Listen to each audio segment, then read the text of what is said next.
Hi everyone! In this video we'll be covering some major changes that came to the Legendary Starships pack in today's update, Thursday the 20th of February 2020.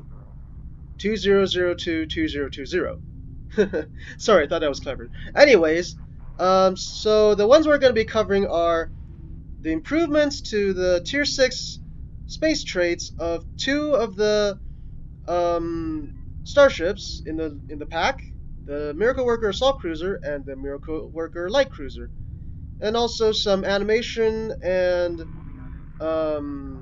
visual changes to some other ships, namely the Legendary Exploration Cruiser, the Legendary Calvin Timeline Cruiser, and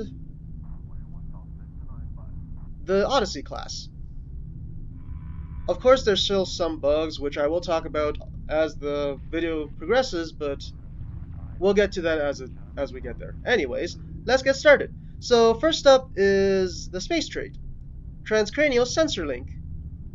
So it's plus 10 shield penetration per foe analyzed to a maximum of 20 foes, and prior to this update it was only plus 1 per foe analyzed, so a tenfold increase is fantastic. And 10 times 20 is 200, and in the old update it was a maximum of 99, so 299, more than double. Well, more than double, but barely more. Anyways, so yeah, that's great.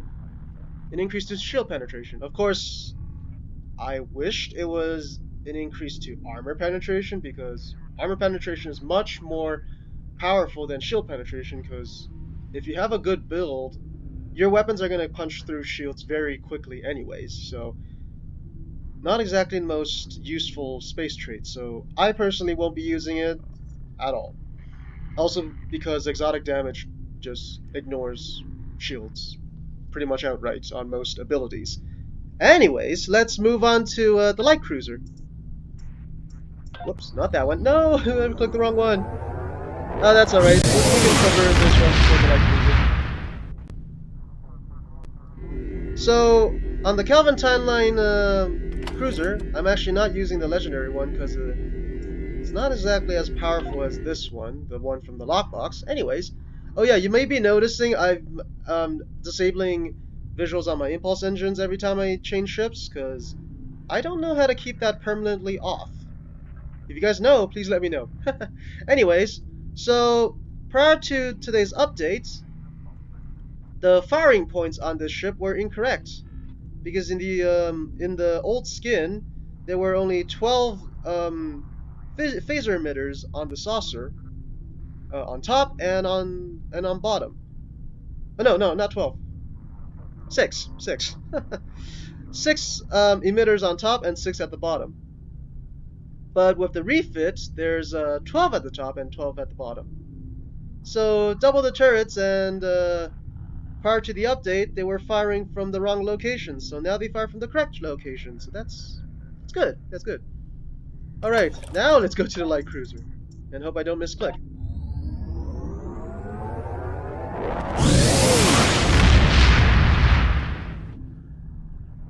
So on the light cruiser, the trait is called the best Diplomat.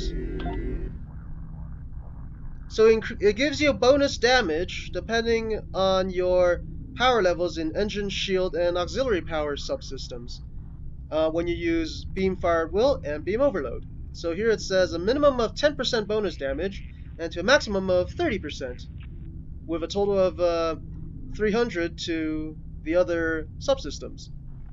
So prior to today, it was only plus 10% damage compared to bonus damage. So Cat 1 and Cat 2 damage. So bonus damage is significantly more powerful than just standard extra damage. So that's great. And I do actually use this trait, so yeah, it's a fantastic trait for DPS.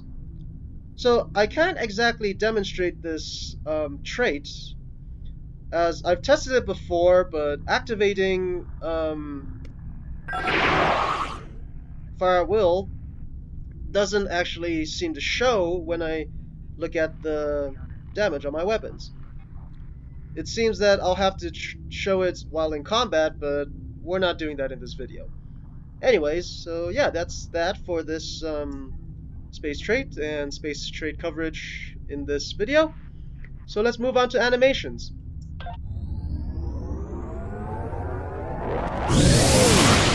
So for the exploration cruiser, as you've seen in my previous videos, the saucer separation was bugged.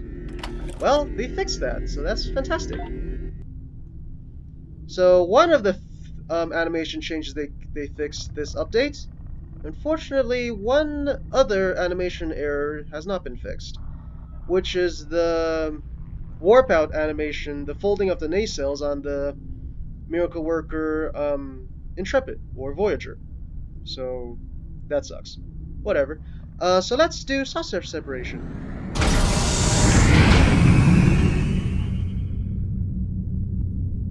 And there goes the saucer.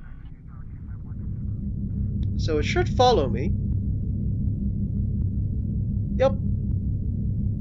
And also they made some minor tweaks to the temporal. Actually, no, not the temporal. I was gonna say the name for this the Discovery era Constitution, but the change actually happens to both versions of that. So, sorry. So there were some minor visual changes. They didn't actually exactly say what, and I couldn't identify what they were. But we're gonna just do a quick pan around of that ship after this one. So let's get the saucer back. So there it goes and disappears. Be nice if there was a.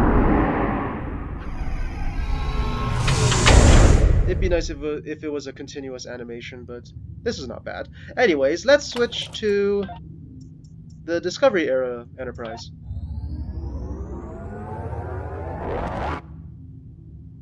Oh right, that animation's still broken. Okay.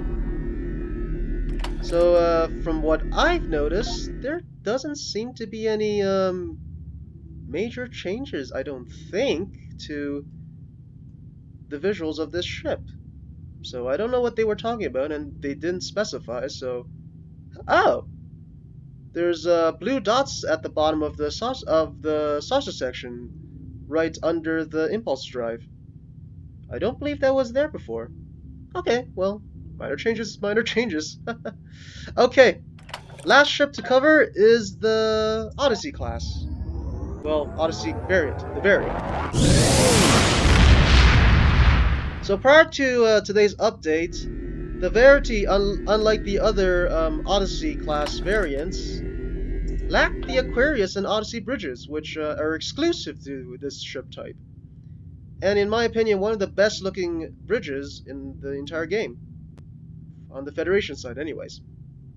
So I guess let's jump into the bridge and hope it doesn't lag. So I know a lot of people have already covered this, but let's cover it anyway. So this bridge, you can see featured in the Picard Countdown comic on the USS Verity. Now of course the Verity is not the original source material for this bridge. You can see outside the windows, which is really cool. But this bridge was an original from Star Trek Online. So this is the Aquarius Bridge.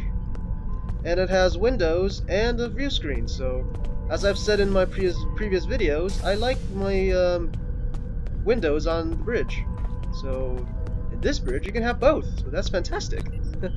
And you may have noticed some of my bridge officers on here are wearing the TOS uniform. Well, that's because I dressed them that way for role-playing on my TOS and Kelvin Timeline-themed ships. So, there's also the Odyssey Bridge, but that one is kind of boring compared to this one. Also, this has the holographic bridge stations, which we see in Star Trek Picard, so that's very nice. So anyways, here's the turbolift, the ready rooms on that side. It looks no different from standard bridges on Federation ships, so that's a bummer. Yeah, so this is the Aquarius Bridge, and it's two-leveled and quite large, so one must wonder if there's an intercom here or if the commanding officer is yelling across the bridge the entire time to give orders. Anyways, that's that. I hope you enjoyed this video and found it informative. Please subscribe and ring that notification bell if you want to see more. And yeah, I wish you all success and bye.